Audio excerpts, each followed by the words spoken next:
All right, chapter 5 is called The Defensive Investor and Common Stocks. And in this chapter, Graham focuses on the defensive investor's approach to investing in common stocks. He begins by noting that while stocks are inherently riskier than bonds, they also offer the potential for higher returns over the long term.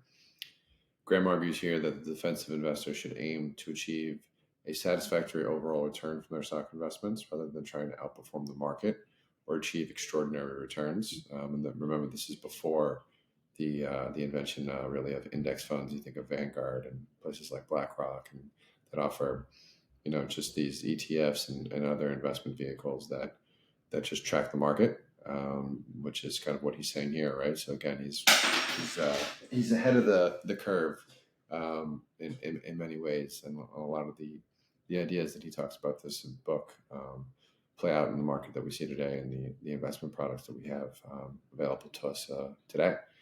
Anyway, getting back to the chapter, sorry for the little aside there. So he recommends investing in a diversified portfolio of large, well-established companies with a proven track record of stability and profitability, so not swinging for the fences. Investing in startups or companies with less proven track records and no kind of stable earnings growth to point to. And to determine which stocks to invest in, he suggests using a set of quantitative criteria to filter potential candidates.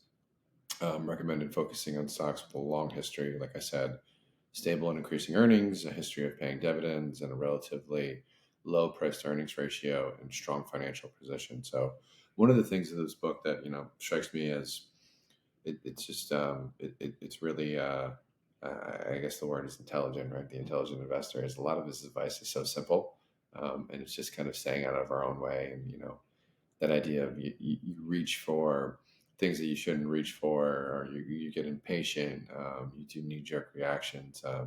If you keep it simple, if you invest in proven companies that are quality, stable, grow over time, slowly, quarter to quarter, but the trajectory is up. Over time, you're going to have you're going to be happy with your investment. But if you do things that kind of look good for a little bit and then go way down, it's just you're not going to grow as much as you would otherwise.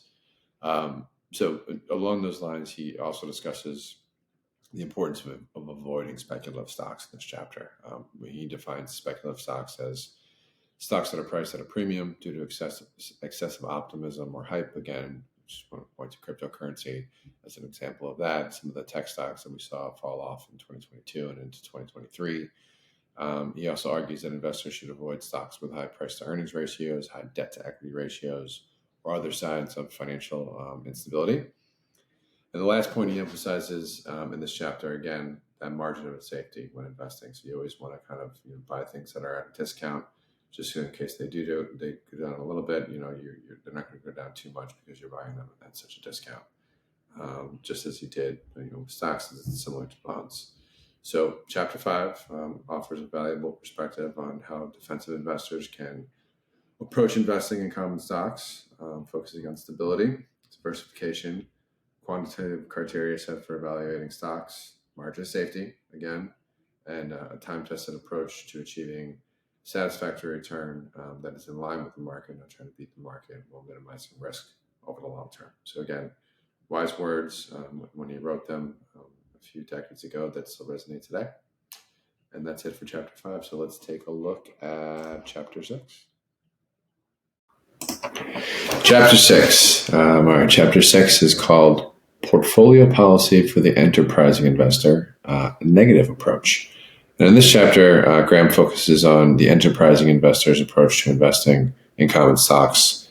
And he starts here by noting that the enterprising investors are willing to take on more risk than defensive investors in pursuit of higher returns. So Graham argues that the enterprising investor should adopt a negative approach to portfolio management, meaning that they should focus on eliminating stocks that do not meet their investment criteria rather than trying to find the best stocks to invest in, which is, might sound counterintuitive, but again, the idea going back to, you avoid the big losses, and that's what you're trying to do.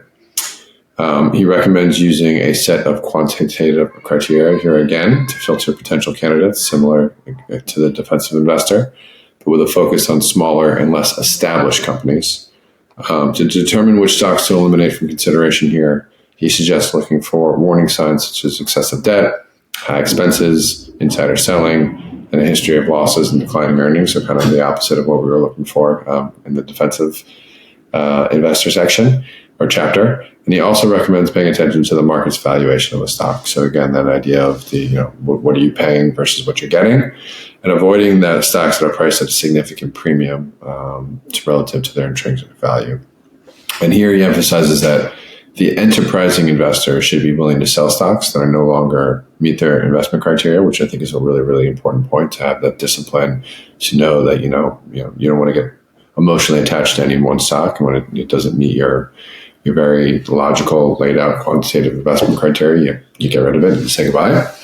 And that's even if that stock has performed well previously, right? And he argues that investors should be willing to admit their mistakes and cut their losses when necessary, which I think is another really, really important lesson to learn, and sometimes a hard one. And finally, he recommends that enterprising investors should also consider alternative investments such as bonds, real estate, and other non-stock assets, which he highlights over the course of the book, as a way to further diversify their portfolio and reduce risk. So that idea of diversification, again, one of the central tenets of the book and his investment philosophy, comes across again in Chapter 6. So just to conclude quickly, Chapter 6 offers valuable insights into how enterprising investors can approach portfolio management using a negative approach. So that is what stocks to avoid. By focusing on eliminating stocks that do not meet their investment criteria and be willing to admit their mistakes and cut their losses when necessary, enterprising investors can aim to achieve higher returns while managing risk effectively over time. That's the goal of everything here. So it's just a slightly different approach to the same outcome. So he gives you kind of two paths to the same goal, which I think is really great. So again, that was chapter number 6, and let's get on to chapter number 7.